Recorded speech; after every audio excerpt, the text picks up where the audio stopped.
முதலில் நாம் நினைவு பள்ளி விழாவையும் ஆனால் இவனை மனதில் பதியது இன்றைக்கு 10 சென்டிமீட்டர் யாரும் தரமாட்டாங்க. ஆனா குழந்தை இடத்த அன்னைக்கு பள்ளி விட்டாங்க இல்லையா, அவங்க நினைவு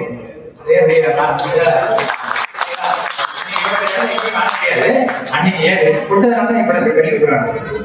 அதனால அது நினைவு வந்து அடுத்து ஐயா காலத்துல கல்லூரி கொண்டு வரணும் பேச்சு எடுத்தோம். அப்ப எல்லாம் அமைச்சர்கள் வந்தாங்க, கல்லூரி ஏற்படுத்தலாம்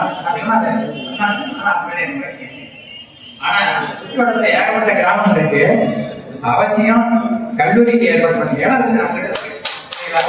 அதனால சும்மா பேசிட்டு ஆசிரியர் சொல்றதில்ல, இது எவ்வளவு பேர் முடியுதான்னு நினைச்சுப்பாங்க. கல்லூரி அமைச்சா சுற்றுவட்டத்துல ஏழை மாணவர்கள் படிக்க வாய்ப்பு எங்கெங்கயோ படிக்கிறாங்க, நிறைய சொல்றாங்க. மூணாவது என்னன்னா அரசு பள்ளியில் படித்தால்தான் நல்ல எண்ணத்தை உருவாக்கி அரசு பள்ளியில் படித்தால்தான் நல்ல நிலைக்கு வெளிவெளியில் படித்தால்தான் நல்லா எப்படி ஆங்கிலம் பேசுவார்கள் என்று பெண்களுடைய இதுக்காக சில ஆண்கள் வெளியே சேர்க்கிறார்கள் படிப்பதை. ஆனால் அந்த நிலை மாறி அரசு பள்ளியை படித்தால் நல்ல நிலைக்கு வர முடியும் என்ற உணர்வை உண்டாக்க வேண்டும்.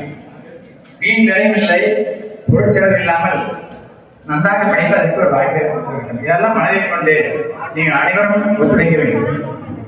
முன்னாள் மாணவர்கள் அவர்கள் உங்களுடைய கூட படித்த, அதாவது பெற்றோருக்கு அடுத்தபடியாக நண்பர்கள் தான், பெற்றோருக்கு அடுத்தபடியாக நண்பர்கள்.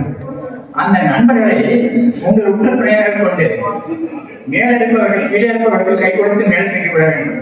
உங்கள் தொழில் சார்ந்து அந்தந்த உங்களுடைய நண்பர்களை மேலே ஏற்றிக் கொள்ளுங்கள். சில பேரிடம் பழக்க வழக்கங்கள் செய்யறதாலும் அதையும் நீங்கள் தெரிந்து கொள்ளுங்கள். இதெல்லாம் ஒரு கடமையை நம்ம கூட பிரச்சனை செய்த ஒரு உதவி. இதெல்லாம் மனதில் கொண்டு நீங்கள் சிறப்பாக செய்ய வேண்டும். நன்றி, விடைபெறுகிறேன். நன்றி, வணக்கம். 2 பேர் தான் இன்ஜினியரிங் அந்த மாதிரிலாம் போவாங்க.